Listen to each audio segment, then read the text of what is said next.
Jerome Spann. Of course, I'm here to tell you about our sponsor today. And our sponsor is, of course, and will forever be longstanding. Hey, mind you, he don't give me no money, but this is my man's. I got to hold him down. It is Swopes Athletic Recruiting and Scouting. Yes, sir, ladies and gentlemen, Swopes is out here trying to change lives. He's trying to help get these young athletes into college each and every week. Every day he dedicates a lot of time to this. This man has a serious passion for helping others further their education and further their lives in with a lot of great ways. They are on Facebook. Make sure you look up Swopes Athletic Recruiting and Scouting. Swopes is spelled Swopes. It is ran by Mr. Nathaniel Swopes Jr. He is the man in Houston, if y'all don't know. Yes, make sure you go check him out if you're trying to get your kid into school, or hell, if you're even a kid here that's thinking about going into school and you want to try and keep playing, keep your athletic career going, make sure you go check out Swopes Athletic Recruiting and Scouting. He is the man that's going to help you keep that dream going. So make sure you follow them on Facebook, and you can get right a hold of Mr. Swopes there. He will help you get into college and keep your dream going for continuing to play your sports. So again, people, Swopes Athletic Recruiting and Scouting. Check it out now. Help change some kid around you that you know's future, or hell, even your future.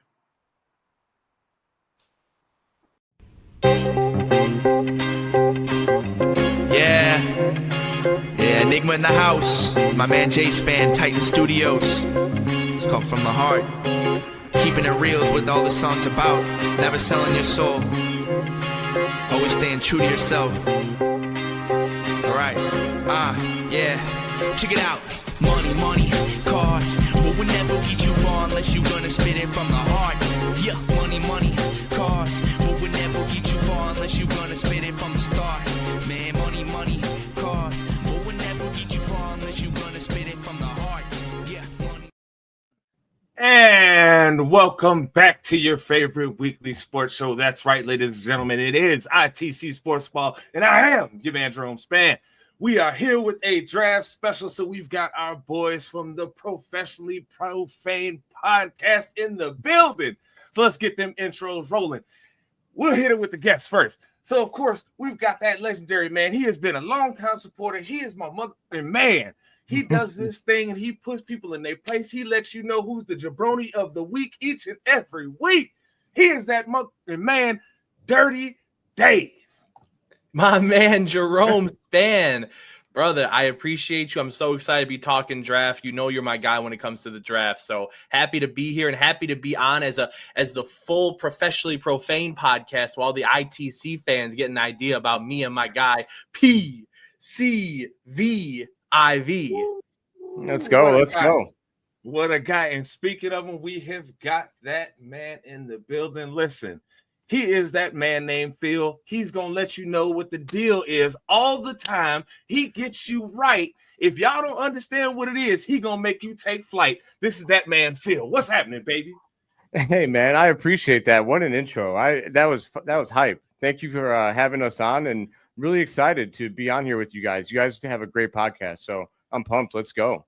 Hey, man, appreciate it, man. We love you guys. And, hey, I love talking draft with people that love the draft. And, of course, we've got ITC's resident hot take spitter. He is the man who rips like Dylan spits. He is the modern day Ali on the microphone. When he steps into your home, all your ladies is gone. Ladies and gentlemen, he is that man. Hey, man, you know it's your boy Mace here, ready to go. Let's get it.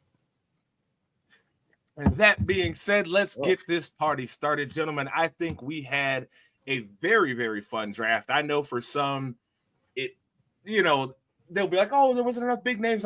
For guys like us, this is like, this is what we live for, baby. We live for this time of the year. So we might as well get the party rolling. And I'm going to start here, and I'm going to drop it right to Phil right away. Phil, okay, let's hit it with your top 5 draft classes, brother. Who do you got here? I know there are some teams, we were talking about it beforehand, and we're going to get there, that completely shit the bed, right? But who do you think handled their business in this draft and set themselves up for some success in the future? So my top team is the Ravens. I thought that the Ravens had an awesome draft class. I thought, honestly, it's because I think that after this draft is over, when we get a few years down the line, I think that they might have the two best players at those respective positions in this class, in Mike Green and Malachi Starks.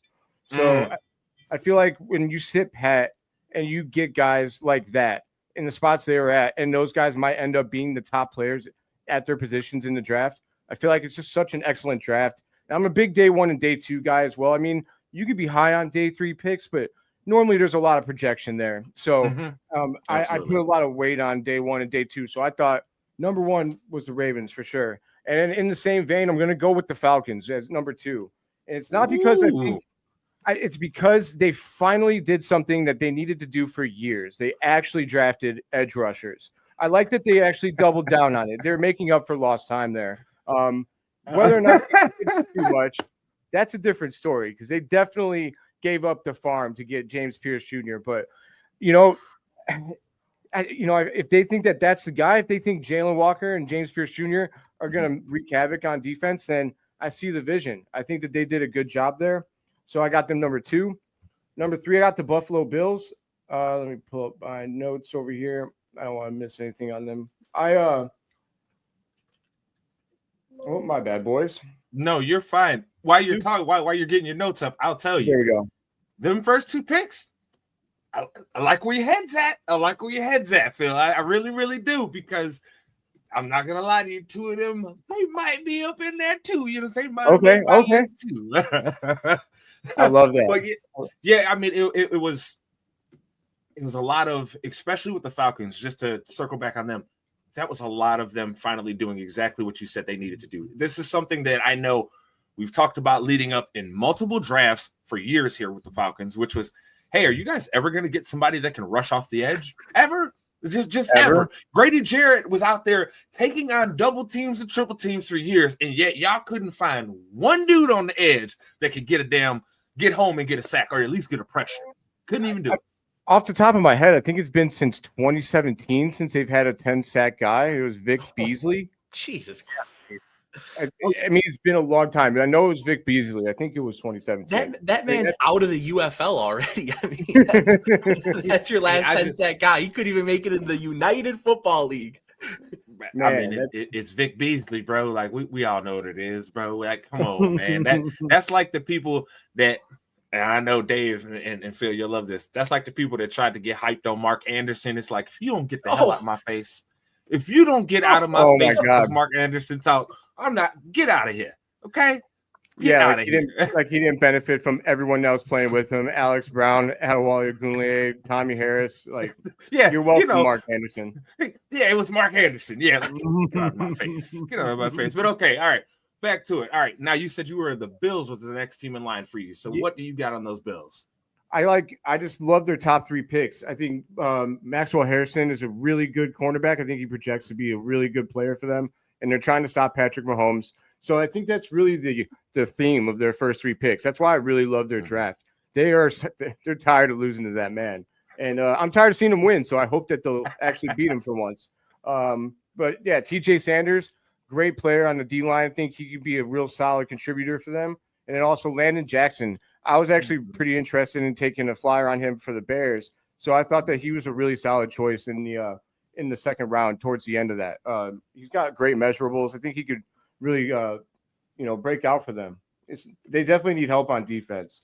And so number 4, I've got the New England Patriots. Obviously, so this actually pains me a lot. My best friend is a Patriots fan, and he's going to – I'm going to have to clip this out and send it to him. I've never given a compliment to his team in my life because I hate Tom Brady. Never. But I love the Will Campbell pick. I'm not big on I am big on measurables, but the dude plays football great. He's either going to be a great tackle or you move him inside and he's going to be a phenomenal guard. I think that's a really safe pick. And, it's like when the Colts drafted Quentin Nelson, what he did for their O-line. I think Will Campbell will have similar type of impact on the Patriots. So easy choice there because also they need to protect Drake May. He was getting beat up like he was Caleb Williams or something. But I really like their second round pick, Travion Henderson. I think that guy is going to be a really good running back. It was not a good wasn't good for my Bears. Like that hurt a little bit. Felt like we got sniped there. I think that as soon as he got taken, that's why we moved out of 41. But I think that he's a better back than Judkins, even though Judkins went first. I believe he went before him, but I liked Henderson more. And they also got people drafting Judkins. That's a trap. That man is not fast. He's slower than Maurice Jones-Drew was. Okay. All right. Maurice Jones-Drew. I know I've been saying I'm a day 1 and day 2 guy, but Braden Swinton in the 5th round was really good value. Really good value. Great player. Or at least he projects to be a solid contributor. I would have liked him for my Bears in the 4th round, but that is a nice segue because I like the Bears at number 5. And, maybe I'm being a homer, and that's fine. I'm okay with that. You're allowed to. That. I'll accept that. But I thought we had a great draft. I really did. It wasn't the draft everyone thought we were going to have, but, the 4th round pick was really the only one where I was like, okay, Hippolyte, am I saying that correctly? Hippolyte? Yep. Okay. Yeah, that was. Hey, I'm not the pronunciation guy. That beat me up too. yeah, that hurt a little bit, but Colston Loveland, I think, is going to be a star in the league. I think he's going to be a beast. I mean, everyone forgets Ben Johnson was a tight end coach. He knows his tight ends. So I think we might have like a Midwest Aaron Hernandez and Rob Gronkowski light, except without the murder suicide. Ideally. Yeah, don't count your chickens before they hatch. Hey, bro. And then look, I wish the on the field. Yeah, hey, that was crazy when they were together. That was nuts. Like I remember they were sitting there throwing Hernandez in the backfield, using him like he was Deebo Samuel before Deebo was in the league. It was wild. Yeah, bro. I remember that. Yeah, they were dangerous, man. And so I hope we can do something similar with our guys. And then I loved the Luther Borden pick. Hint, I guess you'll see why later, how I feel about that. But I just feel like he was truly best player available. I'm a big best player available guy. I think that's why we did what we did in free agency, signing the guys that we did, so that when the draft came, we didn't have to reach for need. We were able to just take the best player on the board. It's going to create competition, and hopefully it'll keep DJ's ass working. So, sorry. My bad for cursing. But hey, you're fine, brother. You're fine. It's no worries. Yeah, all around, I think that was solid, man. I think they had a good draft. Kyle Manon guy in the 7th. I mean, I'm cool with it. I'm also not as low on our running backs as most people are. So, thought overall we had a good draft. I also liked Za Frazier. I thought he has a lot of potential. Getting him late, thought that was a really solid pick. Yeah, all around, I thought it was a good draft for the Bears. So I do want to chime in here real quick before we move on to the next person. I personally don't believe DJ Moore is going to be a Bear by the time the season starts. Don't you start this. Wow. Listen, keep it moving. We'll just keep it moving. No, because we're going to you. Don't you start this just because your Cowboys pissed you off. Don't mean you got to bring that over here to me. It's no hate, bro. I just know how the Ben Johnson's offense doesn't need a DJ Moore, bro. Sorry. What you mean? I'm sorry, bro. You seen what Alvin Robert St. Brown be doing, right? That's what Luther Burden's going to be doing. What do you mean? No. Luther Burden is Jameson Williams, brother. No, he ain't Jameson Fast. You better not be trying to be Jameson Williams, man. Jameson Fast, bro. It's better than one St. Brown, 2. I'm sorry, he's not wrong. Okay, well, I guess we're at me. So where do you want me to start at, brother? Hey man, your top 5 draft class. However you want to start here, my man. I'm gonna start. Okay, well, I'm gonna start with my big. Can I start with my biggest losers?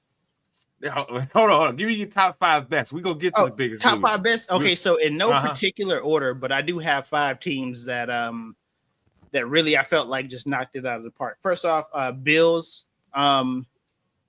They definitely needed to get some talent on that defense. Because, I mean, their defense played with nothing but grit out there. Their secondary was just grit. Wasn't a lot of talent, a whole lot of grit. And a good scheme. That's so the fact that they were able to get Hairston, more so than Hairston. Here, let me check my notes out real quick here. More so than Hairston, I think that the guy that's going to make the biggest impact for them is probably going to be 4th round Deion Walker. I know Phil didn't mention him, but I feel like he's going to be a guy that allows Ed Oliver to solely play 3 technique. Okay. So Deion Walker is he's going to be that one. He's going to be that guy that plugs up the guard and center for those guys. And I think that's going to free up Ed Oliver a little bit more, because I know a lot of us, we've just kind of like, what is Ed Oliver going to give us more?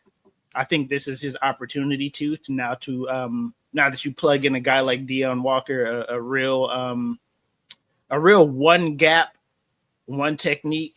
He played in the SEC, so it's not like he's not used to playing against big humans. So I think that's going to be a real solid addition for them. That 4th round pick is probably going to be their X factor pick, in my opinion. Hey, 6'7", man. 6'7", 331. Good God. Yeah. I was a little upset that Dallas didn't find a way to get their greedy paws on the young fella. But next I have the Arizona Cardinals. They needed to get some talent on that defense. I don't think their offense is going to be as good because they lost their OC and a few other coaches this offseason. The way they ran the ball last year was magnificent, and now he's Dallas's OC. So please, somebody. Anyways, back to the Cardinals, though. The fact that they went all defense here, the one thing that does scare me is the reports on Will Johnson's knee injuries. But I think they kind of covered themselves with the Denzel Burke pick. He's another one of my sleeper picks. Another guy that I was hoping Dallas would find their way to get in the 5th round. I really think Denzel Burke might be the surprise for this team for sure. And they just covered themselves, man. I think they went all defense except for maybe like an offensive guard or something like that. So, yep. Next, this is probably like my surprise one out of the group. I'd say the Raiders. Wow. Okay. Not more so of the Ashton Genty pick, but the 2nd round pick of Jack Besh. He was crazy thing about Jack Besh. If you followed him, he was at one point the best receiver on LSU's roster. Then for whatever reason, he transfers to TCU. He was kind of like the chain mover. Like obviously he played alongside can't catch. Quentin Johnson. Yeah, he played next to Quentin Johnson, the Skillet. He played next to Skillet over there. But Jack Besh is just he's just a baller, dude. Oh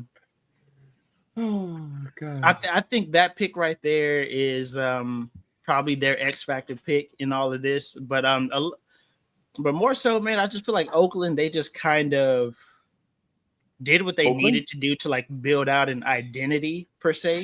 Sir, that team plays in Las Vegas now. Hey, bro, they're the Oakland Raiders. I don't care.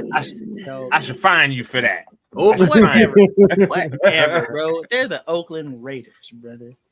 Hold on, I gave it to you year 1, but they didn't been in Vegas a couple years now. Okay, they're the Oakland Raiders, man. Bro. I don't care. So yeah, next I have the Bears. This was really, bro. I mean, this is Ben Johnson. This got Ben Johnson written all over it. Colston Loveland in the 1st round, Luther Burden in the 2nd. I know at some point, I'm pretty sure you guys wanted a running back just to kind of pair with Swift. Maybe not the guys. I'm not going to lie to you guys. I really thought that they were going to pick Judkins just so they had their David Montgomery type running back on the roster. I really thought they were going to do it. So good for you guys that they did it.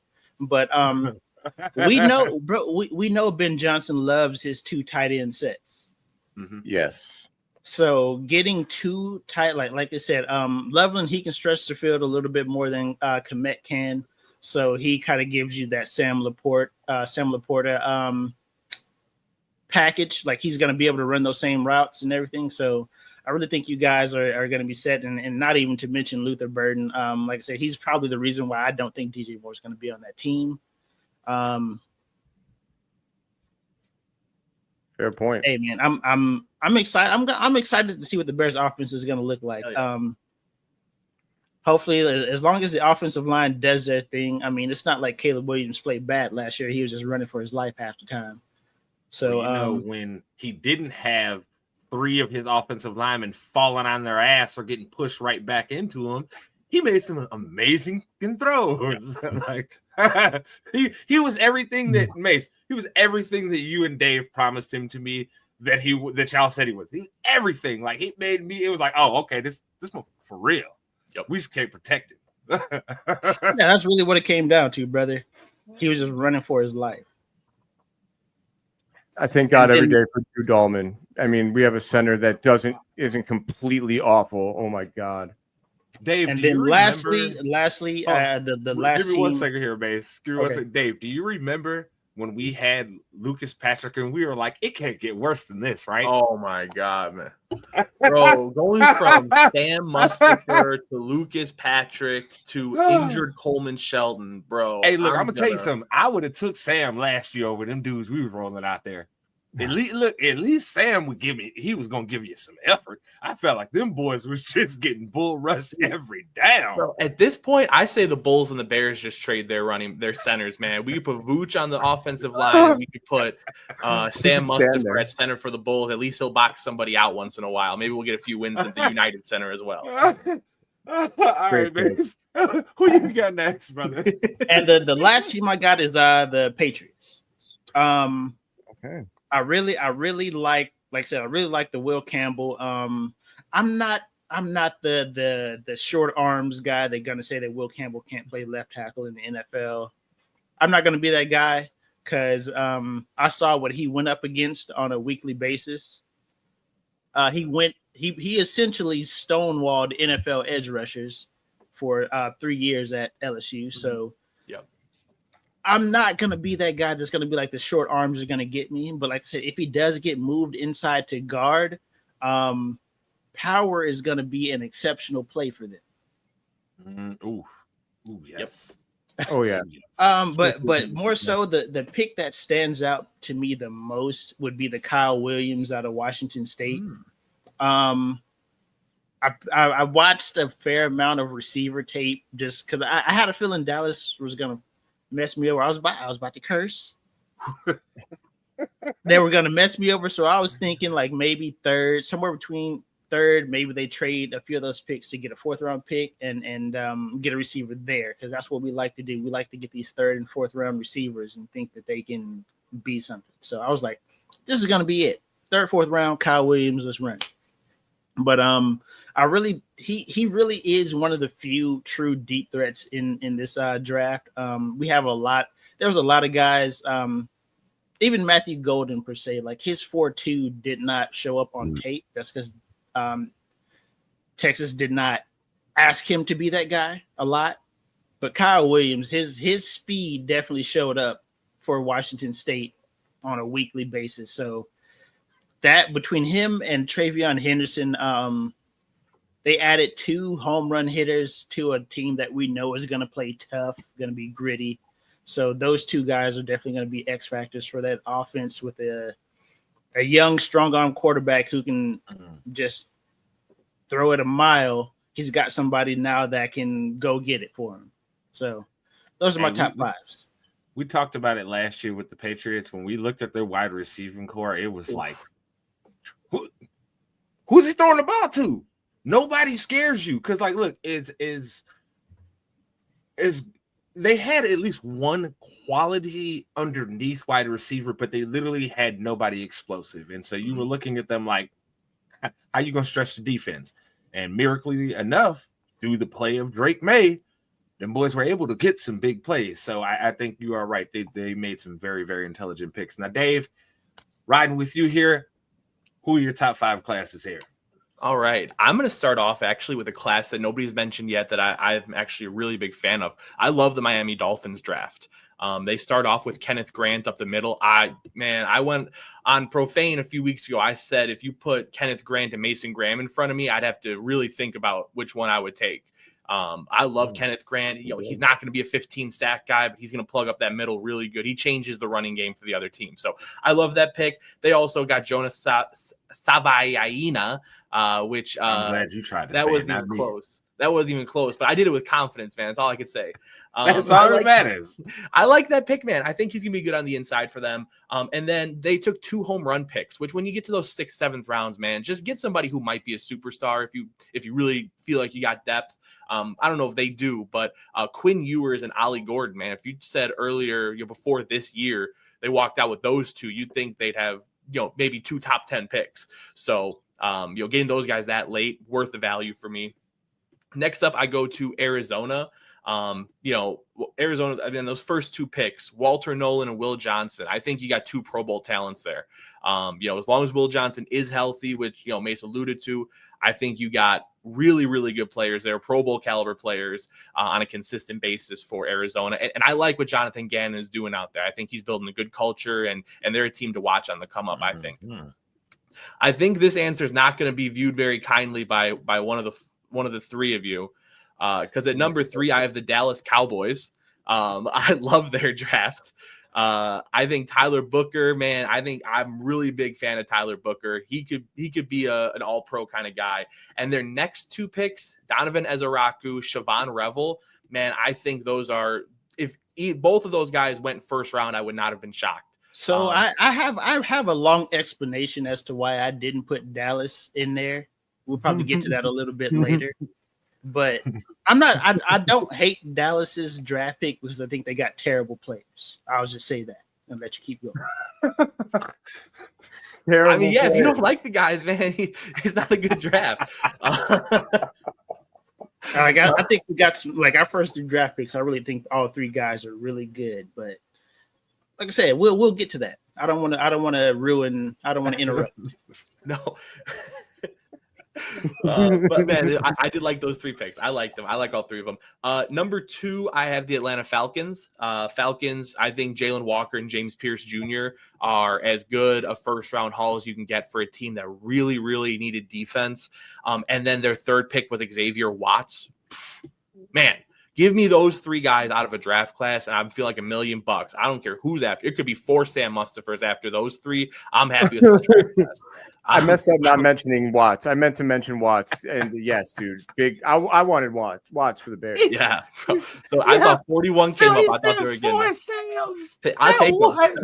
If I knew my first 3 were Jalen Walker, James Pierce, Xavier Watts, we could have me, Mace, Phil, and Jerome as the 7th pick, and I'd have been ecstatic, man. Put me on the practice squad. Let's go.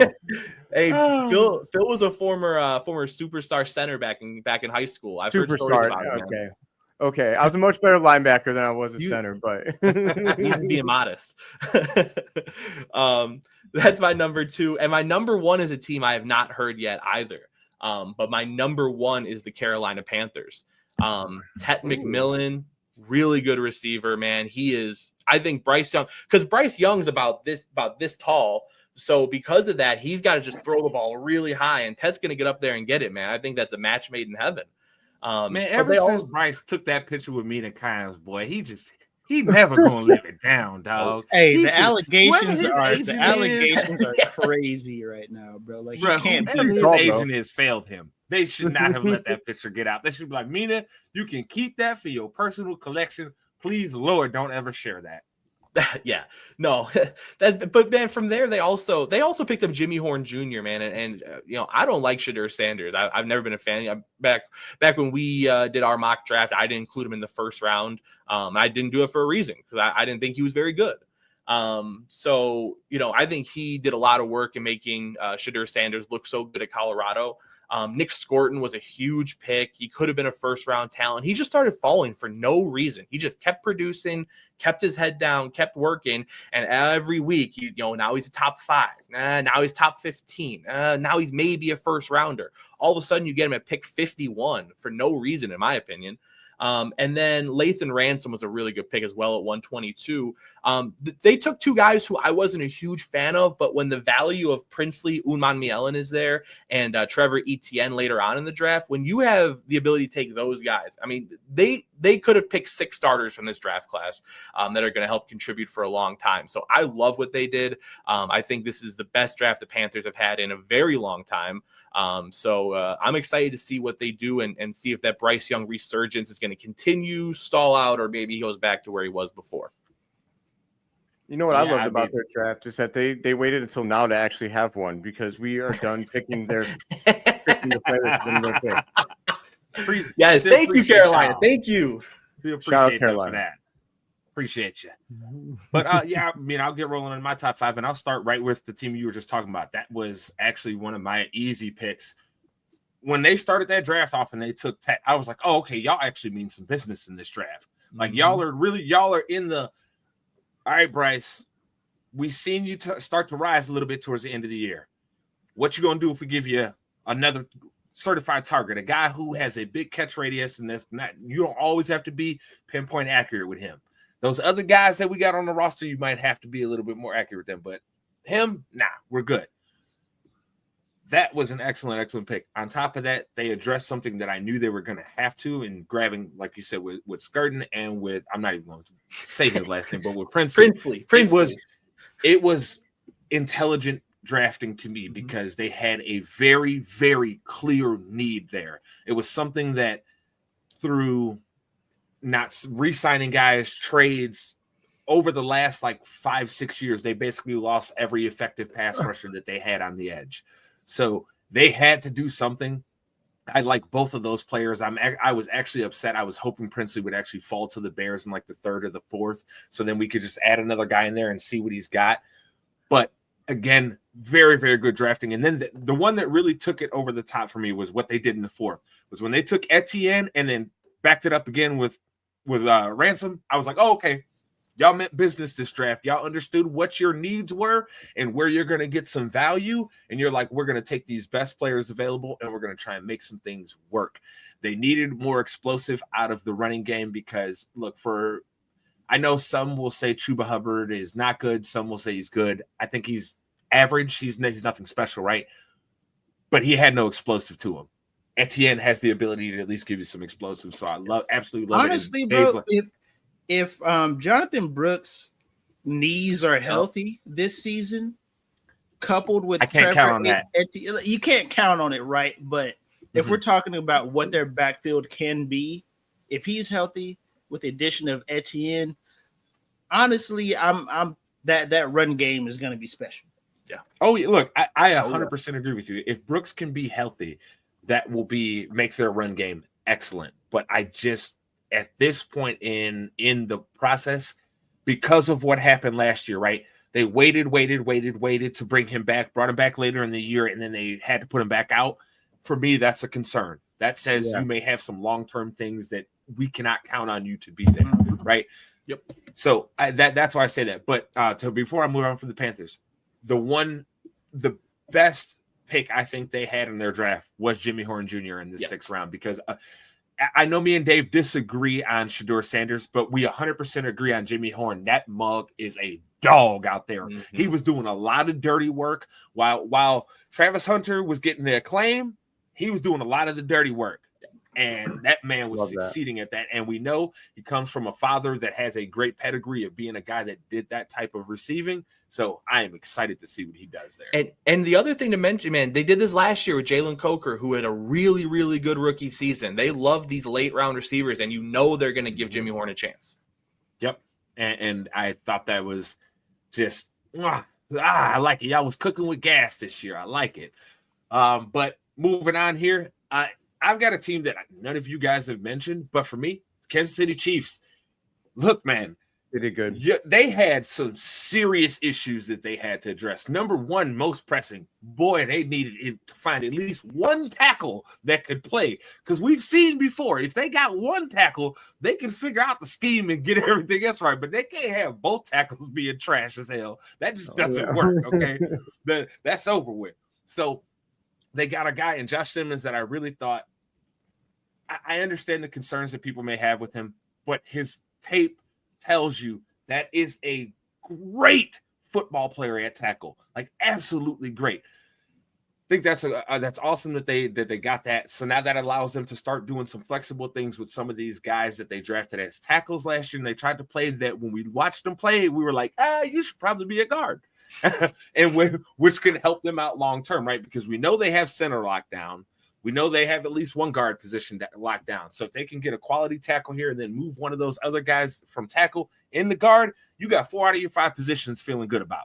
That's a great spot to be in, right? Because then that allows you some flexibility with what you do. I also really, really loved them taking Noel Williams in the 3rd. Their secondary was not the same last year. I think losing over the couple of years between losing Ward and then losing what's his name? Well, Sneed. Sneed. Yes, thank you. Between losing them.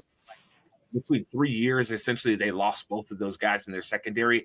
You saw the effect last year. They were asking McDuffie to do a lot of things that he was – I'm not going to say he was bad at or he was lacking. It's just that that's not what he's the best at. That's not where they were getting the most out of him before. So I think getting a guy like Noel Williams allows them to try and start moving McDuffie back into a lot of those really advantageous positions, and then they can continue to grow there.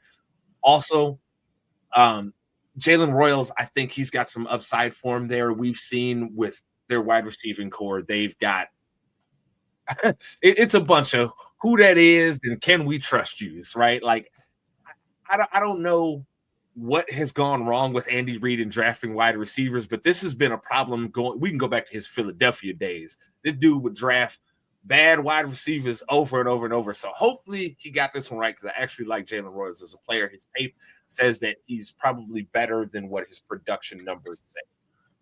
So very excited about them. Keep it moving, though. I'm very excited with that Raiders draft. Look, you guys know, all 3 of you know, I was not high on Ashton Genty for the Bears picking him at 10. That was not something that I felt made sense for the Bears. But the Raiders getting him at 6 makes sense to me, because that team had no playmakers besides Bowers. It was Brock Bowers, a whole bunch of, who is that? How did he get in the league? That's all it was. And we all knew, we talked about this last year's draft show going into it. Getting rid of Josh Jacobs was a foolish endeavor. It made sense to none of us.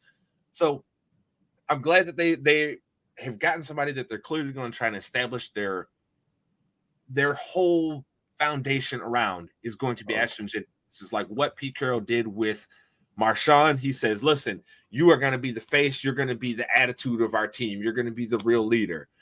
I also really, really like them picking up Darren Porter and Caleb Rogers in their back-to-back picks in the 3rd round that they had at 68 and 98. Thought those were very quality players that they picked up. And good Lord, we all know that secondary needs all the help it could get, because I'm going to ask this, because we asked this before the draft.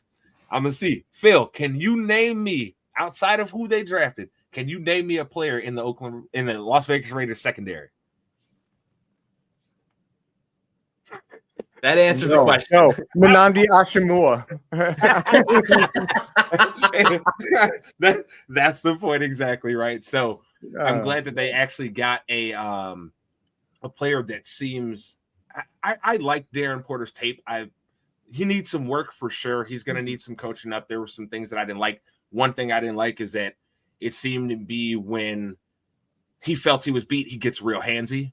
Don't like that in my corners, because at some point you're going to get beat. So I need you to have good recovery technique. Go and try and recover.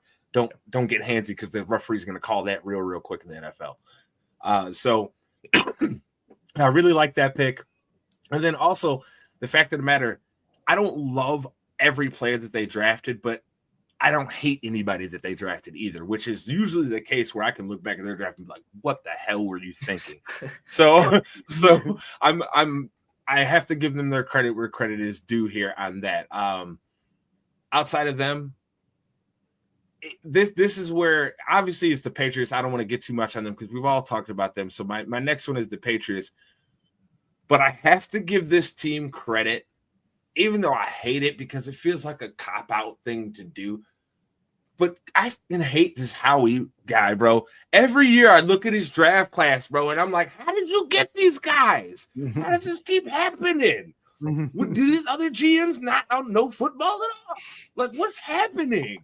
How does this happen every year? We look at the Eagles draft class and we're like, oh my God, he did it again. Mm-hmm. I thought that the Eagles, the Ravens, and the Chiefs were a great study for their teams that are always good, and they stood pat and got great players where they were at. I thought the Chiefs getting Simmons at 32 was highway robbery, just like getting Campbell and Jahad Campbell at 31 was highway robbery. I think I might have that flip flopped, but no, you got it right. Jahad Campbell was 31. It's crazy. It's and then look, and then on top of that, you get Mwabuka, who you don't have to play right away, right? You can actually take some time with him, develop him as a player. So then as soon as you're ready to move out the next old guy, you got another young guy to play.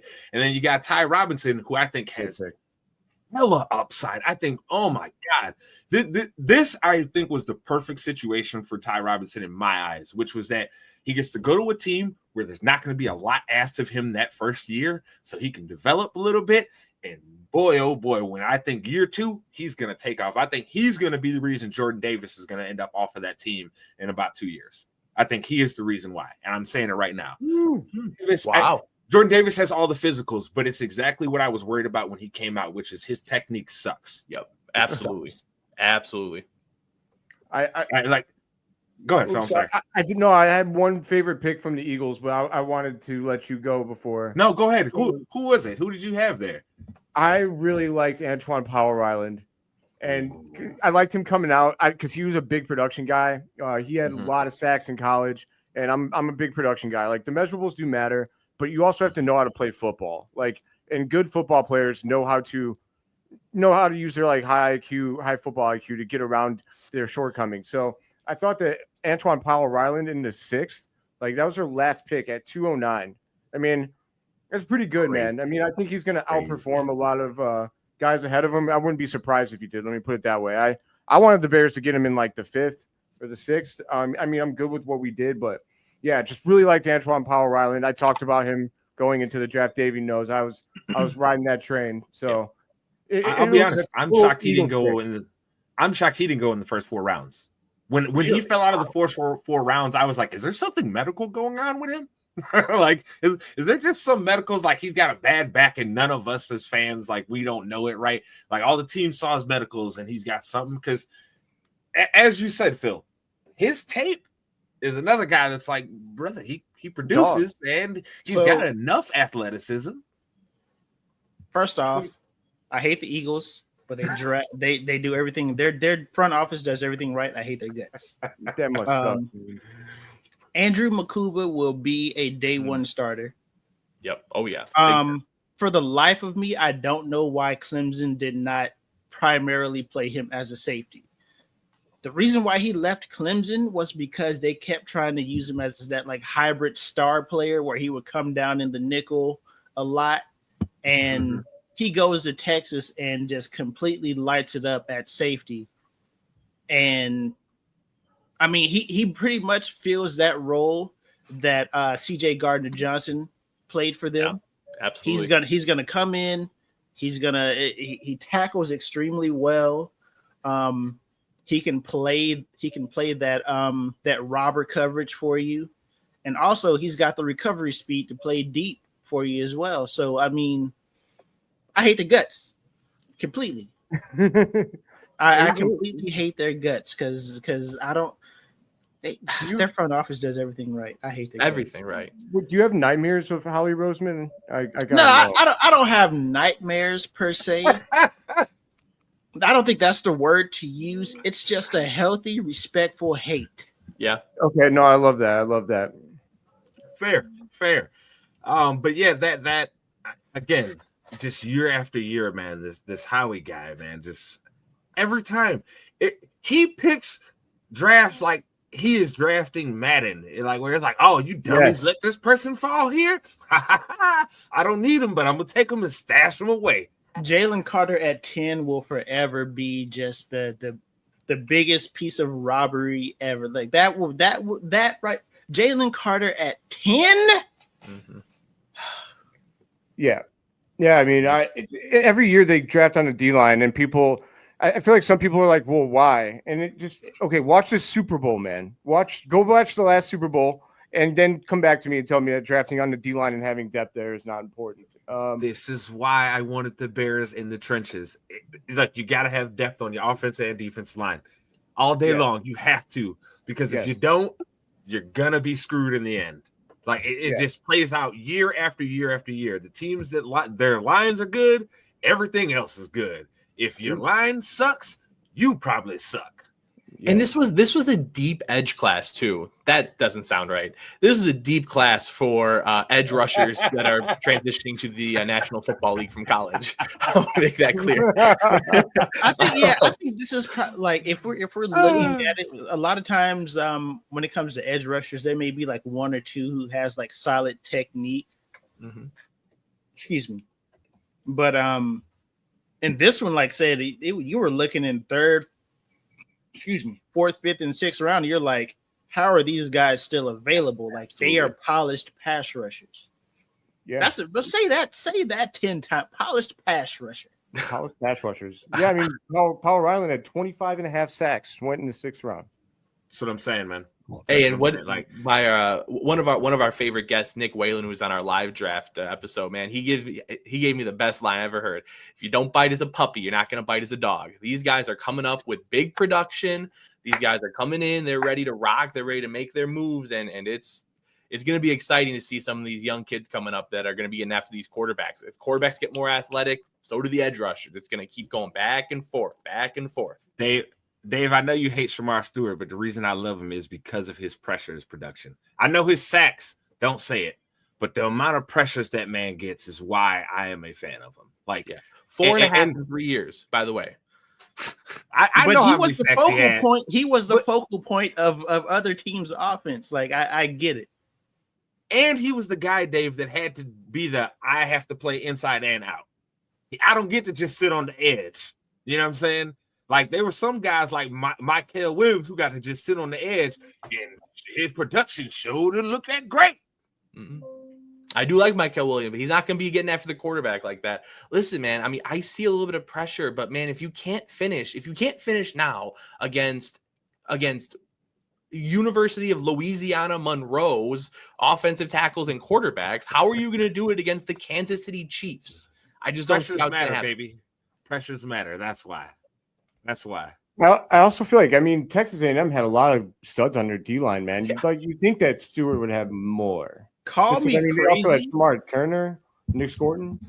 Call me crazy, but the Georgia edge rushers seem like the new Alabama cornerbacks. Remember that period of time where Alabama cornerbacks were getting drafted high and they would just be terrible NFL players? Shout out D. Milliner. Boy, hey, you took it right from me. Oh. You know what I'm saying? No, like they benefit so much from the rest of that defense being so good, and all they have to do, literally, in the run game, they have no other response. Set the edge, and play and wait for pass downs. That's it. Yep. Their edge rushers aren't asked to do a lot of things. They're not asked to beat people inside. Mm-hmm. They're not asked to push the pocket. None of that. They're not asked to keep rush lanes. It's, hey, bro, make sure nobody runs outside of you and just rush the passer on 3rd and 8s. That's it. Yeah. Is that an anti-Jalen Walker stance? No. That is a pro. Well, actually, okay, you're right. You know, I was gonna kind of try to play that, but no, it like I'm not a big fan of Georgia's pass rushers because they're all raw. Like they're all just they're athletic, right? Mm-hmm. They're all like 4'5", 4'4" guys. They're all athletic. They're strong, but their technique is really lacking. And like I said, it just reminds me so much of like that 2010 to like 2017 period of drafting Alabama cornerbacks, where it was like these guys are producing a lot in college, but that's just because they had the best front seven in college football for like 10 years. And so all they had to do was play cornerback for 3 seconds. That's fair. Yeah. But the one thing While I we're talking just want about- to say really Go quick ahead, Dave. about Michael Williams, though, is just I think he's going to be a very unspectacular star, is what I like to say. He's never going to be a 10 sack. No, guy. that's Justin Smith. No, he is not going to be Justin Smith. Go to hell. Go to I mean, hell. why can't he be Justin Smith though? If he gives you 6 sacks, gets you a Because tackle Justin for Smith loss, could actually rush the passer. but he still could. He's got a really explosive first punch, man. He gets into you and he makes it happen.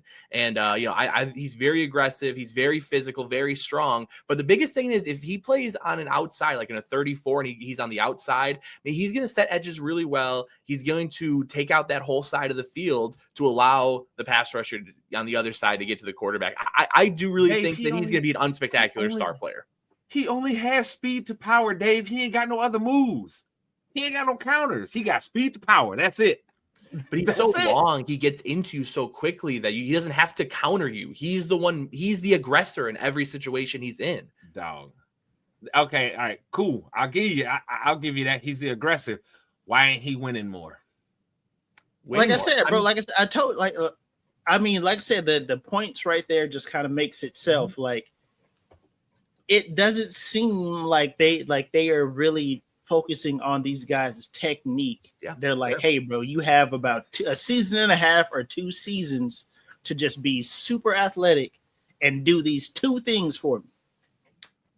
And like I said, outside it, if you against any type of solid tackle, they were literally, he got a sack off of Kelvin Banks against Texas in the SEC championship game, but that was because Quinn Ewers decided to drop back 15 yards and let him just run upfield. So and we could have a conversation about Kelvin Banks on another day, sir.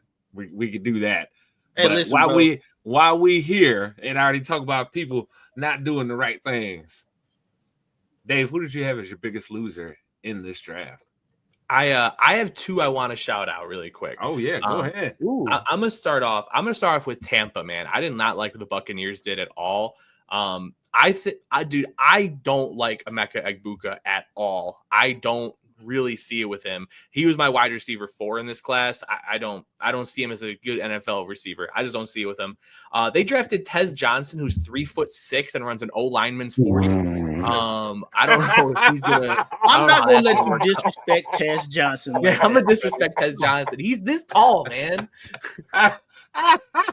He's Eric Cohen sized. Put on Oregon's tape and then look at how NFL teams run their offense now. Tez doesn't have to be stationary at all ever. He seems like a gimmick, man. I just don't see it. I'm not gonna call it a gimmick, brother, but the guy gets separation. He plays faster than a 4.5. I'll say this, with that wide receiver corps in Tampa, if he's not getting press coverage on him, he might be able to go off because it's gonna be hard. He's the 155-pound guy, right? Yeah. So, he's gonna be tough to cover. He's gonna be twitchy. It'll be tough to cover him, but yeah, he better get down, not get one hit and be like Bryce Young might be out for his career. Man, I didn't care for either of those 2, and really the 4 picks in between for Tampa. I just didn't feel any of them. They didn't feel like best available nor filling specific needs. It felt like they were just kind of grabbing guys. So I just didn't care at all for what they did. Obviously, I'm lower on a couple guys than everyone else here, which is why no one else can be talking about Tampa. But man, I gotta. Dave, I'm not mad at the Tampa pick because look, I'm gonna tell you, I like their first 2 picks. I like Ibuka and Morrison, but the rest of that, I'm like, the hell were y'all thinking? Yeah. I didn't like it. Man, the other one, dude, I've heard people saying good things about this draft, and I'm about to lose it if I hear one. So I'm happy none of y'all said this for your top 5s. Bro, when you are the Cleveland Browns and you have not one shred of talent on your NFL roster that is worth a damn, how do you take 4 of your 7 picks and put them into quarterback and running back? What are we doing here? And I'm going to say it, man. You missed out on Travis Hunter. I'm not going to let you do that. I'm not going to let you do that. Travis Hunter does not replace Denzel Ward, Greg Newsome, or Martin Emerson in that secondary. I'm not going think to there's let you. movement there. I don't think he is day one. He can step in and take any of their positions at cornerback. I think Travis Hunter is the best of the 4 names right now coming into the NFL. You don't Over believe that. Ward? And you don't believe that. 100%. No, I you, Dave. Are you on drugs? Because listen, No. Ward is I really hate good. Ohio State players, but Denzel Mhm. Ward is a motherfucking dog. I'll Mhm. take Like, Travis you Hunter this stop year that. over him. That's fair. Give him a few weeks to get up to NFL speed. I promise you he'll be better than all three That's of them. the only team that in my opinion, that Travis Hunter did not make sense because I did not think he was better stepping in day one as their top 3 cornerbacks. I think he could start, and I think he'd also start a receiver. I think they could have done a lot of good Oh, he things. could definitely start at receiver for a He'd be the lot number- of teams and cornerback for a lot of teams. But No. the Browns, no, that's the only spot outside of Myles Garrett on that team where you're like, I have no worries whatsoever about said players. They're not worries. I'm not saying you should get rid of any of them, but I do think he's going to be better than those guys by the end of the season for sure. I would take Travis Hunter being better than all 3 of those guys. I'll put my name on that. Dave loves him some Travis Hunter. I do. I think he could step in and be one of the best, just like Jalen Ramsey. I think he could step in and be one of the best cornerbacks from day one in the entire NFL. But man, even if you don't want to say, let's say you like moving back for Mason Graham, dude. 4 of your 7 picks are quarterback and running back. You have no talent on your team. There's nobody on the team outside of the 3 cornerbacks, which I could still put Travis Hunter in, that you have talent. It's Myles Garrett. It's those 3 guys. And then it's a bunch of dudes that nobody's ever heard of and no one's going to remember. They're going to be immaculate grid answers in 2 years. These dudes are bona fide scrubs, man. They are all the jabronis of the week. And if you use 4 picks on quarterback and running back, man, you're getting a F-. That is one of the worst drafts I've ever seen in my entire life. They're actually the first team in the common draft era to select 2 quarterbacks and 2 running backs in the first 5 rounds ever. And I pray they're the last. Yeah. I'm just going to say, Dave, you ain't too far off because if we did an honorable mention for Biggest Loser, they was going to be my honorable mention because I was like, ooh, buddy, but there was somebody else that I got to give them the heat. So, Mace, who do you got here as your biggest losers? So 2 teams, like I said. First off, Saints. Yeah. I didn't even know who Tyler Shaw. How do you say his name? Shuck. Who is that guy? Shuck, bro. He's Chubby 20, Duggy Quack Quack. he's 45 already, right? He's 45. He's stepping into the league as an elder statesman already. He's Unc. Unc is a rookie. Yeah, bro. He's Uncle Rook on the team.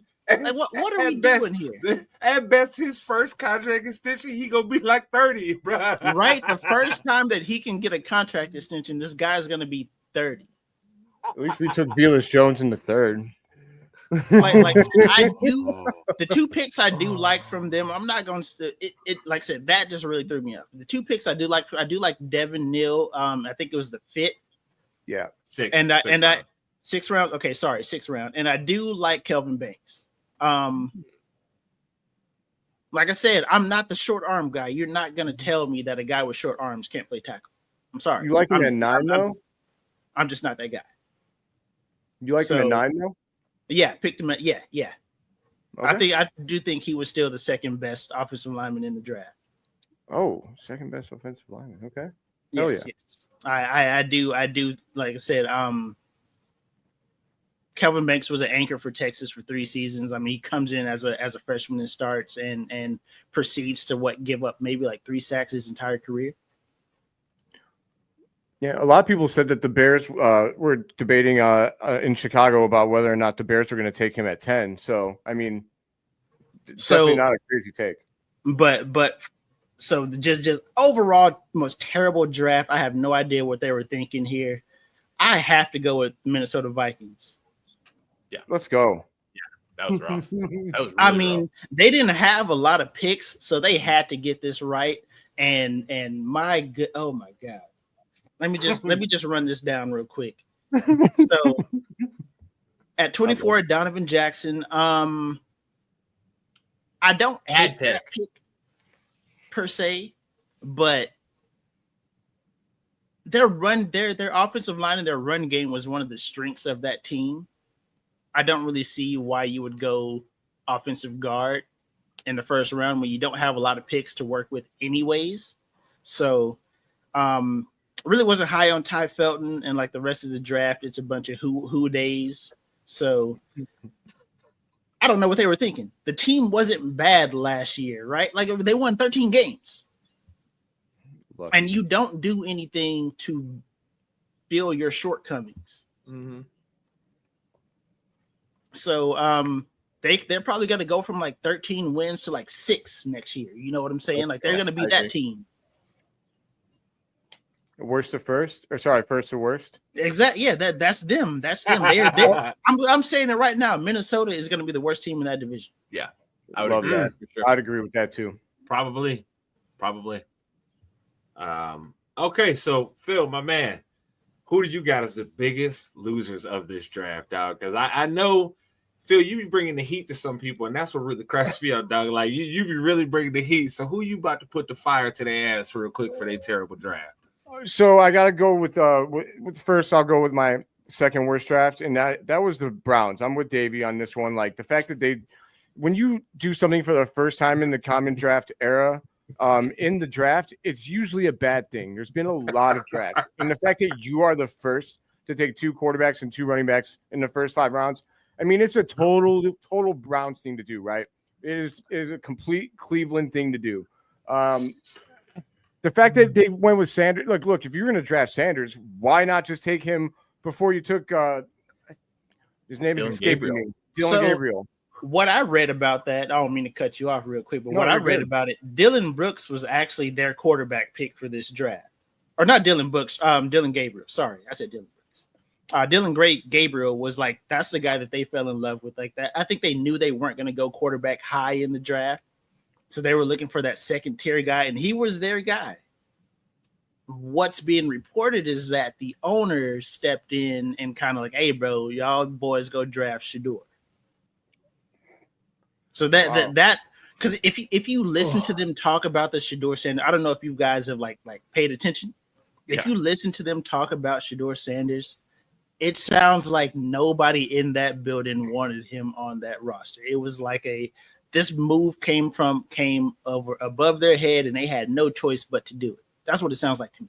Mm-hmm. I mean, it makes sense. They have 3 first-round picks, and that doesn't include the 2 guys they just drafted. They got, I mean, first the owner makes a move for Deshaun Watson. We know the story with that guy, and with the contract they gave him, and then I guess he sticks his nose in for Shador Sanders. It's just crazy to me, man. Like, and they traded up for Sanders, right? Like they moved up to get Sanders after they already drafted him. It's just complete ineptitude, and that's what hey, it's what Cleveland does. Joe Flacco is probably going to start there all year. He's like 50 million years old. He's elite though, but he's elite. Shador probably should. Stop that. Joe Flacco better only start 2 games at max for them, and they better realize real quick, hey dog, we just need to throw Shador out here, brother, because that's our best chance. Because look. Is so they do have some there is some light at the end of the tunnel for them. Isn't this the last year that Watson's contract is like on their books, like they can get rid of him? I'm not sure how his contract really works. Wait a minute. Wait, he's got a fully guaranteed, so it doesn't matter. They got to let this thing run out. Yeah, they're going to be eating football history. Let me look here. I'm looking via Spot Rack. Let's see here. I'm gonna say it again. That's what they get. Okay, no, Mace. They got 2 more years, so they got this year and next year, and then they can void his stuff in 2027. But they would still. They'd have 50 million dead cap. Yeah, it would still be $50 million. Crazy. They got 3 years. Is what basically what I said is they got 3 years on this contract. Yeah, they're stuck with him for 3 more years. Yo, listen, because if they cut him right now, it would be 167 in dead cap, and next year it would be 131 in dead cap. Listen, bro, so the crazy they're stuck thing with him about for 3 years. The crazy thing about that is that the moment that they are free from his cap jail, they're going to have to pay one of those rookies. Because they don't have a 5th-year option on either one of them. Yep. So if either one of the rookies pans out and turns out to be the starter, they're going to go from paying Deshaun Watson some crazy number to then having to either franchise one of those dudes, which probably the franchise tag at that point is probably going to be like 45 to like 55 million. Yep. Honestly, Mace, I'm guessing it's probably going to be that 55, bro. Because think about it, guys are going to start within the next like 2 years. We're going to see guys start getting like 60 a year. Yeah. So good luck. So Aiden are going to get. Oh my goodness. So they're going to go. So they're going to go from cap jail with Watson to cap jail with either Dylan Gabriel or Shedeur Sanders. It's literally the most Cleveland thing ever for them to never have the benefit of a rookie QB contract. They'll never feel that. Crazy. They'll never feel it. And that is completely Cleveland Brown. Like, Jesus. And also, nobody goes there for vacation either. I'm going to say it. Nobody goes there for vacation. That's right. Shout out to Joe Kim. We know you was right. Yes, absolutely. Cleveland sucks, man. Jeez. LeBron left there twice. I mean, imagine being Cleveland. Anyways, I'm going to move over to their neighbors because I think that the Bengals also had a bad draft. I was not a fan of the draft that the Bengals had. They're last on my list. I didn't think that they did anything to really help their defense. Like, now, okay, ideally it'd be Shamar Stewart, right? But I'm not high on Shamar Stewart at all. Because he sucks. I think that he's just – look, he could prove me wrong. I guess it's a good thing that Hendrickson's on the other side, but he don't want to be there. Hey, you see? I just want to say this. Did y'all see how despondent he looked when Cleveland when they called his name for Cincinnati? He looked like, oh God, I'm never getting paid. That was probably like one of the teams he did not want to go to. He's like, bro, they're not gonna pay me anything. Nope, they're gonna franchise. They're gonna do the same thing they did to Trey. They're gonna franchise tag his dumb ass twice, and they're gonna send you packing. Insane. That's how the Bengals get down. Yeah, but they're gonna put like $1 zillion into their wide receiver corp. So I'm surprised they didn't draft a wide receiver actually. But I feel bad for Joe Burrow. I say that, like, dude, I'm glad you got your money, but get out of Ohio, man. Ohio is where players go to die. You can't feel bad for him. He is asking for this life. He is actively asking. Yeah, listen, that's true. All that offensive line y'all trying to spend money on and shit, I don't need that. Give me Jamar and give me my T. Higgins. Give me all that. I don't need nothing else. I'll make everything else work. That's pretty much what he said this offseason. He was like, hey, bro, give me Jamar and T, and we will figure it out. That's pretty much what he said. Yeah, you're right. He did ask for it. I mean, literally, they could have traded T. Higgins, probably got more capital in this draft. They could have used 17 on freaking Luther Borden or on what's his face? Golden. They could have done it with him. I mean, look, there's a million things that I could say about Ohio football franchises and how they run their operations. And I think that they clearly had the two worst drafts in the NFL. But also the ones you guys have pointed out are really bad as well. Shout out Minnesota. You guys suck. And there we go. Shout out Minnesota. You suck. Lil Yachty's the best thing that ever happened to that state. Yes. Oh my goodness. Oh my goodness. Nah, I ain't gonna let you do that because Prince is still from there. I'm not gonna let you do that. Anthony Edwards is a dog. He's a dog. Yeah. But I just have to hate. I have to hate. For me, this was. I know I'm gonna get some pushback here for sure from you guys, and I'm saying it up front that I know there's gonna be pushback, but just hear me out and you understand my logic here. For me, my second worst draft, New York Giants. And the reason why I say that is because they tricked themselves into believing Jackson Dart is their guy. When you have tricked it, when you traded back into the first round, when you could have done the right thing, right? I could have probably actually gave their draft, if they wouldn't have done that and they just stood pat, right, and kept getting more and more great players, I could have probably put them as top 5. But what they decided to do instead was let's go waste some draft capital and go back into the first and get Jackson Dart, where if you took 5 minutes and watched his tape, you would know he can't read deep zone coverage, so you cannot have him play NFL quarterback. He can't do it. if you're just talking about his physicals, he's got good enough athleticism, right? He's got a good arm. When he makes a good throw, it looks really, really pretty. He's got those things that you want, but also he doesn't have the main thing that you want, which is in between the ears. He can't make reads quickly. I hate to be so harsh on him, right? But I just think this is the same shit that they did with Daniel Jones, and they're repeating it. That's what I was going to say. Hey, that's not even the worst draft pick that they had this year, though. No, not even close. Oh, just wait. Oh, we getting there. Go ahead, man. Okay, okay. Who was their worst draft pick? Go ahead. Cam Scatterboo.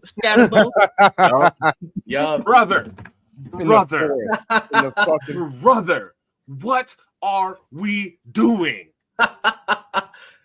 Hey, can I say, before you start, Joe, can I say that my buddy's a Giants fan, and when I was like, brother, what are y'all doing? He said he could probably be a good goal line back. Man, we're getting him for 1 yard situations. Are we drafting Mike Allstott, man? What is going on? It's 2025. Cam Scatterboo is like 5'8", 190 pounds, bro. He's nobody's goal line running back, bro.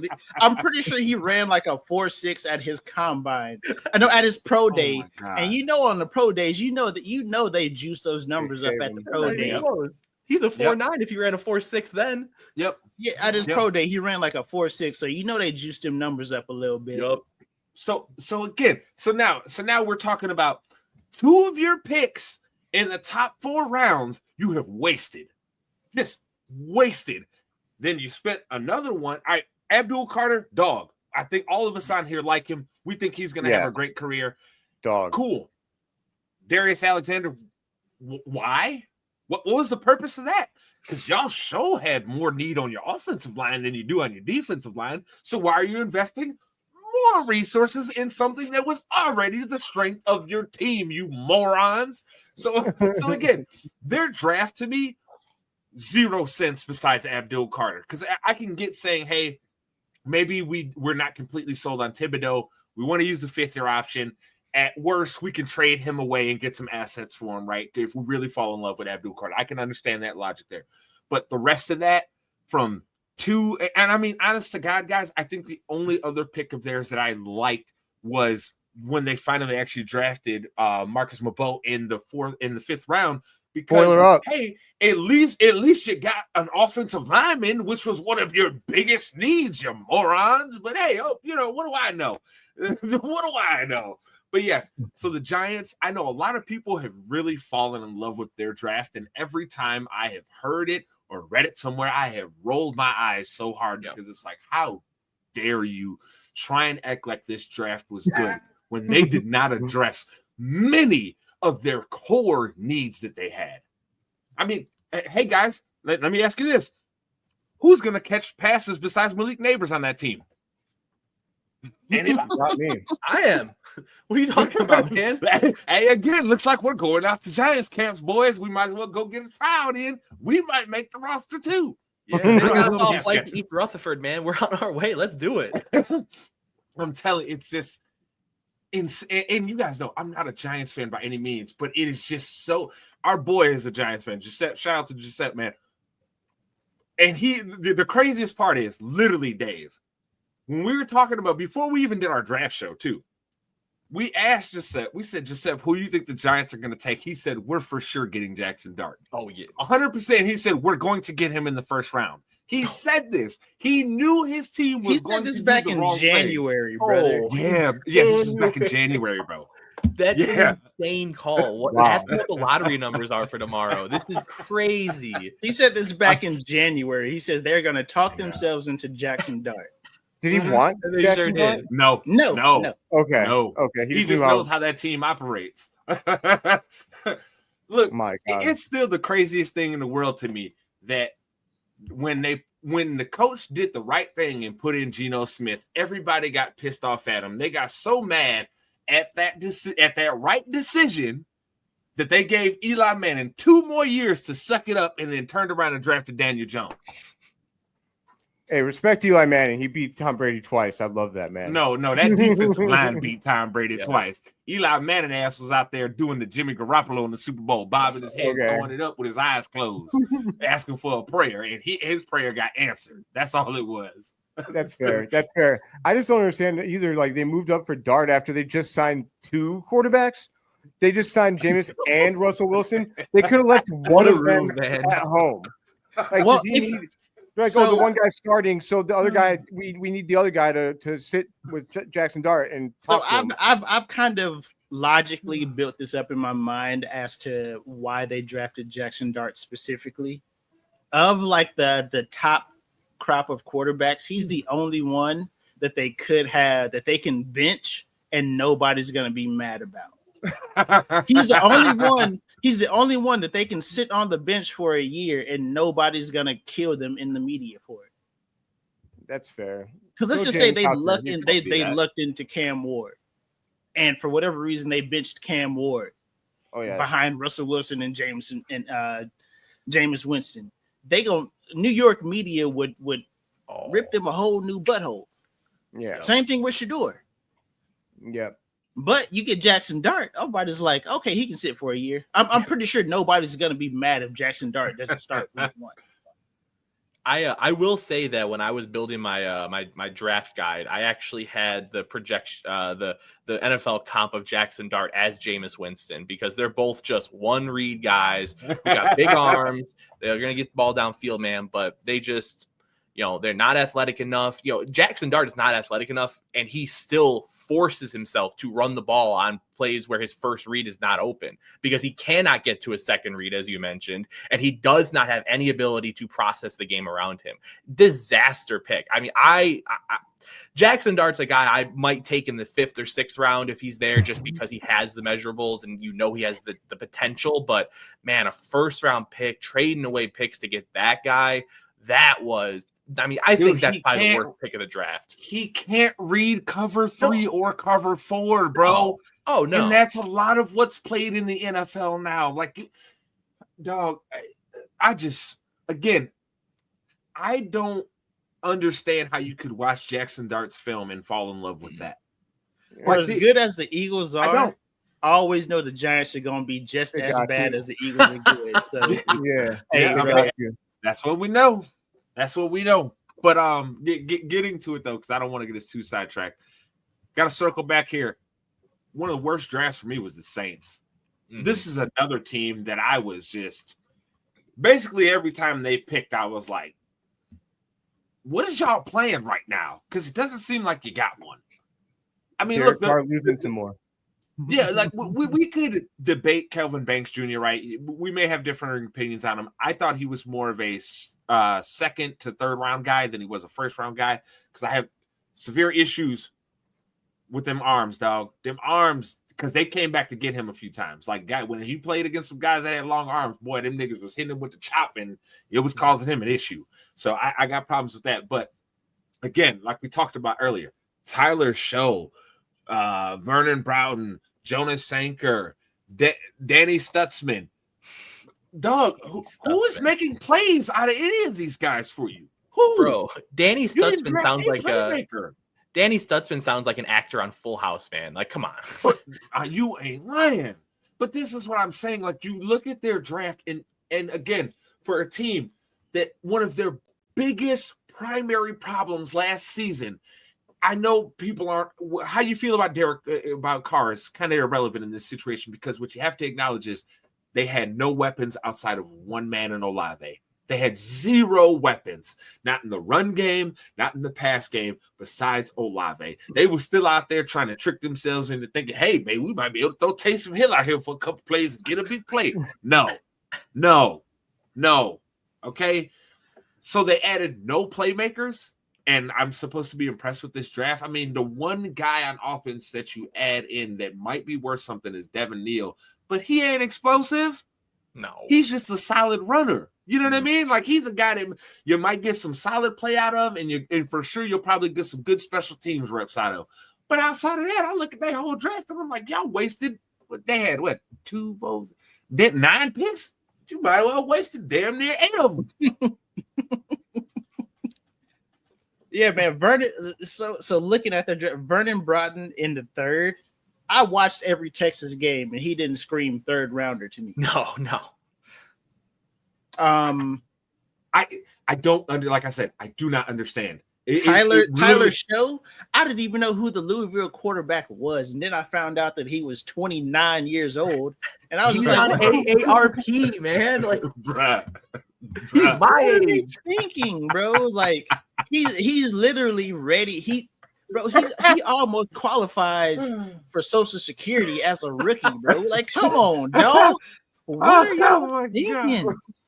Oh my God, that man. Well, is- Derek Michael Carr Thomas has is gonna come back. no Gentlemen. shoulder right now, and you replace it, and you think that a dude who's already ready to retire is going to be his replacement? Come on, man. By September, he will be turning 26. That is crazy. That is 20. crazy. I see the vision. Wait, I see the vision, guys. The vision is Derek Carr is one of the biggest losers in NFL history. It's either him or his brother that has the most losses at their age in NFL history. So they're going to just suck all year and get Arch Manning. That's the vision. Yeah. Okay, I can see I'm that. gonna tell you right now, See that? if the Saints have the number 1 draft pick, Arch ain't coming out. I can tell you that right now. No, This he is gonna be might Arch in because- February when they get the number 1 pick. He might, Mace, because that's Granddaddy's team.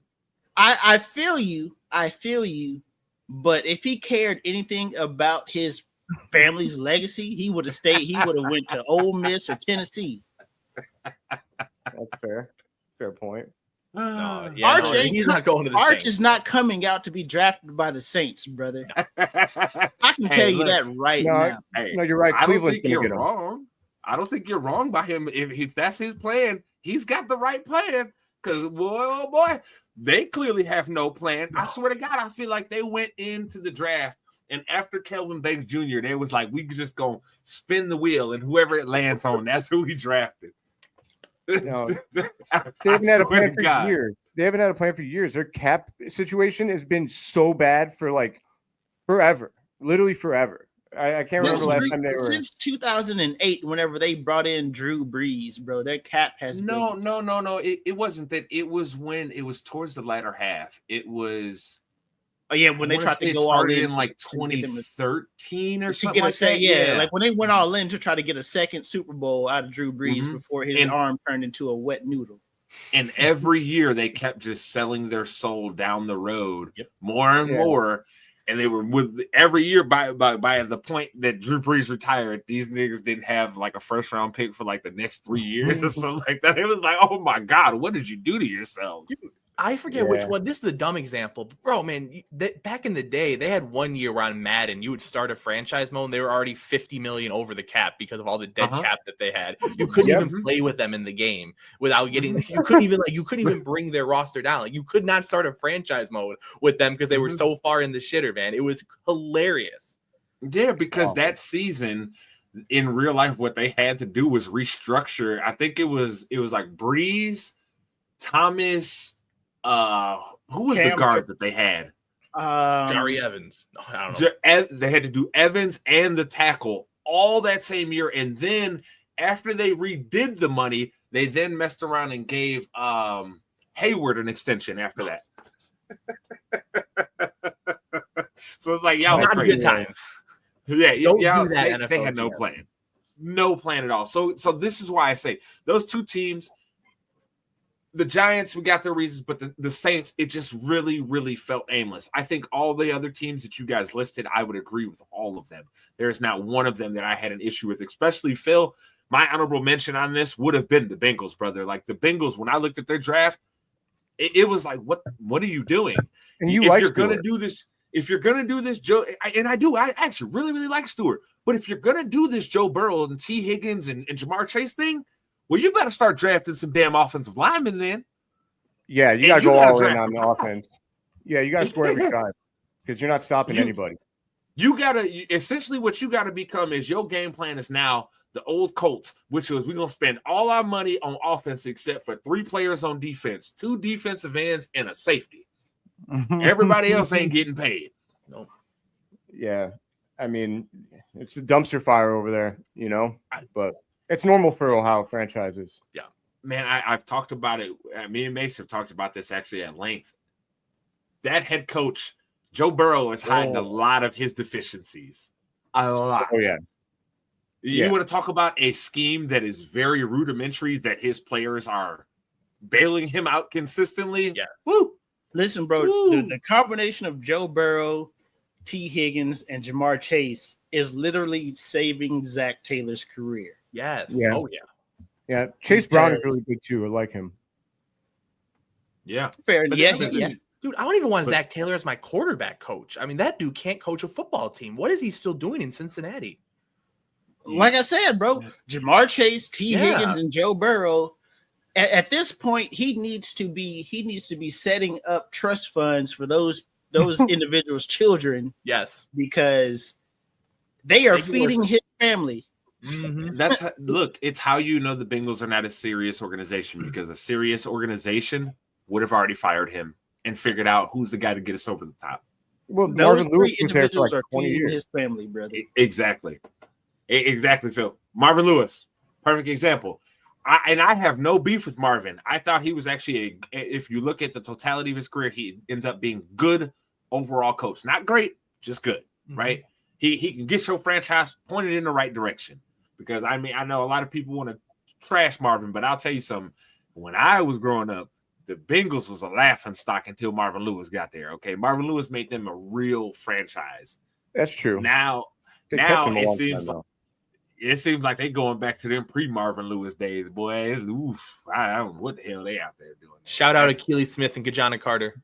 Two of the worst picks ever. Good. I'll tell you what, though, they're good for fantasy football. Like before it was Ocho Cinco and Terrell Owens, I used to feast off them. And now it's been Jamar Chase and T. Higgins. If you need a fantasy wide receiver, the Bengals is probably a team you should take a look at. They got you. Because they excel at drafting wide receivers, but if you're a middle linebacker. Oh, and look, middle linebacker, outside linebacker, secondary. I mean, can you hey, here we go. Let's play this game. Can you name me a player on their D line outside of Trey Hendrickson? Ooh, see, I got nothing, man. Here we go. See my point. No, I guess other than Stewart, but yeah, that's cheating. He just got drafted. Exactly. It's like he's a guy that hasn't even played a snap for me yet, right? He just got drafted. That's the only reason we know. He's the second best player on that defensive line, and he just got drafted. And he's a project too. That's my thing. Like, you guys need guys that can contribute now, like right now. Like Stewart might not ever get to develop because he's going to be focused on from day one. I don't disagree. All right, now I got to keep us moving because for sure, I know we could probably talk about bad teams, but I do just want to say one thing before we move on to this next topic. There was one team that I gave a lot of shit to before the draft, and that was the Jags, because they were in the category of can't get right. It seems like they might want to get right now. They moved up from can't get right to might want to get right. They haven't fooled me yet. I'm not saying they fixed it, but I'm saying y'all pointed the right direction with this draft. Yeah, I get it. I can understand the vision because they actually attacked their issues. And they need to figure out if Trevor Lawrence is the guy. So, like, getting Travis Hunter is big for them because he's a stud, man. I mean, if Trevor Lawrence isn't going to break out and he doesn't do it now, he at this point, I think he's one of the most disappointing prospects of all time. Nobody talks about it. I mean, he's been good statistically, but like, he was supposed to be that dude, and he hasn't really done that. Well, I think they made the mistake of thinking that they could just get route runners with him, but that wasn't the type of guys he was comfortable throwing with, because that's not what Dabo Swinney was out there recruiting for years. Dabo was recruiting super fast guy and big physical receivers. That's how we got the DeAndre Hopkins, the what's his name that everybody loved for forever and a day. That the Bills drafted. What's his name? Oh, Sammy Watkins. There we go, baby. Sammy Watkins. That's how we got like those guys in the NFL, right? I think they made the mistake when you're bringing in Christian Kirk, Ridley, and all these guys. I get it. They're good wide receivers, but they're not good for what Trevor Lawrence is as a quarterback. Trevor Lawrence likes a guy who's a 50-50 ball guy. He's definitely a 50-50. Which is why he's going to put it in a spot where his guy can get it. but it's most definitely, like May said, it's 50 ball territory. Yeah, So- I mean, if he fails on the Jags, though, it'd be pretty Jaguar-esque. So Yeah. kind of makes sense. Oh yeah. Well, if he fails on the Jags, we'll just go back to when they hired Urban Meyer, and we knew that's when it all went wrong. Why did they hire Urban Meyer, man? For how good he is in the locker room. Why I still did they don't do understand. that? To this day, brother, I still don't understand it. Still don't understand it. It's one of the I remember this because there were some people who actually gave me and Mace shit about this, some of our buddies, but we told them up front, "Oh, this ain't gonna work. This is not gonna work." Bro, he brought in Tim Tebow to play tight end. We forget that happened as a society, but he brought in Tim Tebow to play tight end for his NFL football team, man. National Football League. Surprised he didn't try and get Aaron Hernandez on work release. Right, man. What are we talking about Oh, here? wait, sorry. I forgot. He was He never made it that far. Yeah. But that being said, gotta ask you guys. The draft is always a maximizing your value game, right? So we'll start right here with good old Phil. Who was your best value pick of the draft? All right, best value pick of the draft. I'm going to go ahead and be a homer, guys. I'm going to go ahead and pick Luther Borden from the second round, pick number 39 for the Bears. I think that I think Travis Hunter is, like, if I had to predict that he's going to be wide receiver 1 from this class. But if someone told me in, 5-10 years that Borden ended up being the best player in this draft, best wide receiver in this draft, I don't think it'd be a crazy take. He was supposed to be like a top 15 pick. Getting him at 39, I thought was a huge steal. I think he should have went ahead of, I'm not going to say his name because I'm going to butcher it, but the Ohio State guy. I thought that he was better than him. I do like the Ohio State guy, Mecca. Ibuka. Can't say it. Ibuka? Okay. Yeah. All right, I'll get there. I just thought that Borden was a great pick for the Bears at 39. I think it's a great pick too. As May said, it's either going to be the replacement for DJ or he's going to push DJ to be the best version of himself. So I just, we really needed a wide receiver 3. We had Zacchaeus, I think Devin Duvernay, Tyler Scott, aka we didn't have anybody there at wide receiver 3. So I think we're going to roll with all 3 of them, and I think it's a great pick for Ben Johnson. Gives us unlimited possibilities along with Loveland. So I'm going to go with Borden as my top value pick because he should have went first round in my opinion. So I'm going to piggyback off of that. Just 2 years ago, we were talking about Luther Burden like he was going to be a top 5 receiver. And then he had terrible quarterback play around him and only had, I want to say, less than 700 yards and like 6 TDs last season. But the year before that, when he had a solid quarterback throwing him the ball, Luther Burden was definitely, like I said, we knew. I mean, we go into that season thinking he's wide receiver 1, right? Mm-hmm. In my opinion, wide receiver 1 this year was Tet.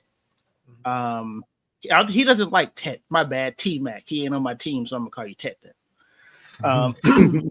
So, but yeah, man, getting Luther Burden in the second round when I was comfortable with Dallas taking any version of him, Ibuka, Golden, or McMillan at 12. Like, you could have gave me either one of those 4 guys at 12, and I probably would have did a backflip. But the fact that the Bears got him in the second round at 39, like I said, in my opinion, he's the reason why DJ Moore is not going to be on that team. He at least makes him expendable. Yeah, like I said, you'd make DJ Moore expendable at this point. If there is once they get to camp and if they really feel like there's a deficiency somewhere else on that team, DJ Moore is your key to fixing that. So yeah. I really feel like this pick of Luther Burden, if rookie of the year doesn't go to Cam Ward just because he has like a solid year, not like a great year, it's going to be Luther Burden. Mace, wow. I feel like you keep saying all this about DJ Moore because you angling to get him on the Cowboys.